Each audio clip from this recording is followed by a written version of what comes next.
usual.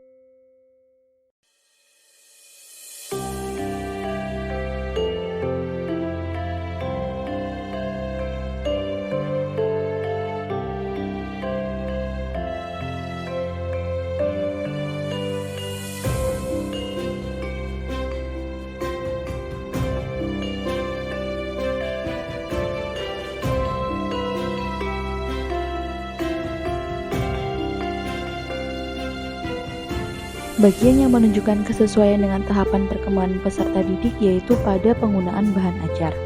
LKPD diberikan dengan menyesuaikan hasil dari asesmen diagnostik awal yang diberikan.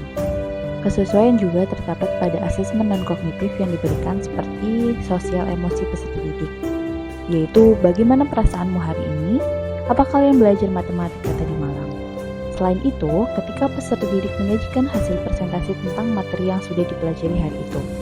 Hal tersebut menunjukkan kesesuaian dengan tahapan perkembangan peserta didik kelas 11 SMK, karena mereka telah mampu menyelesaikan permasalahan dengan berpikir kritis dan kreatif menggunakan penalaran abstrak.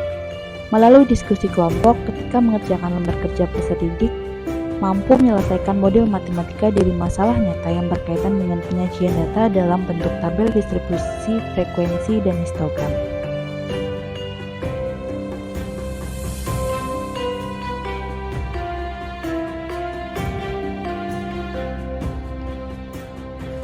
Terdapat pada bagian asesmen formatif ketika peserta didik melakukan diskusi dalam kelompok yang heterogen, peserta didik dapat berdiskusi dengan pemikiran dan keyakinan jawaban masing-masing.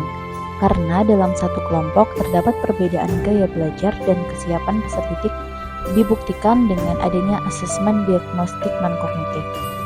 Dalam asesmen formatif belum mempertimbangkan lingkungan budaya peserta didik, namun sudah mempertimbangkan relevansi terhadap pengalaman peserta didik dengan memberikan contoh masalah yang berkaitan dengan pengalaman peserta didik, yaitu adanya pengalaman COVID-19.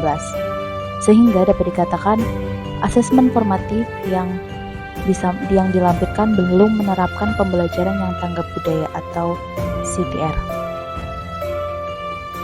Terdapat pada bagian asesmen formatif ketika peserta didik melakukan diskusi dalam kelompok yang heterogen, peserta didik dapat berdiskusi dengan pemikiran dan keyakinan jawaban masing-masing. Karena dalam satu kelompok terdapat perbedaan gaya belajar dan kesiapan peserta didik dibuktikan dengan adanya asesmen diagnostik non-kognitif.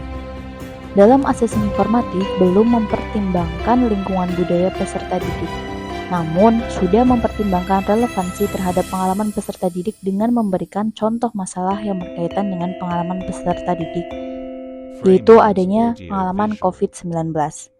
Sehingga dapat dikatakan asesmen formatif yang dilampirkan belum menerapkan pembelajaran yang tanggap budaya atau CTR.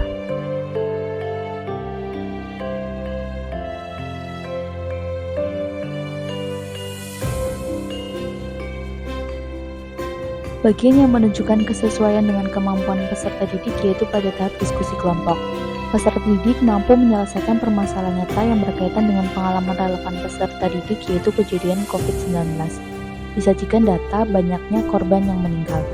LKPD yang dibuat berbeda dalam jumlah data.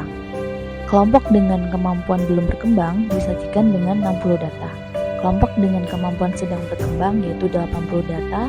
Dan kelompok dengan kemampuan sudah berkembang atau mahir yaitu ada 80 data. Perbedaan kelompok sedang dan mahir yaitu pada bantuan dalam proses penyelesaian permasalahan.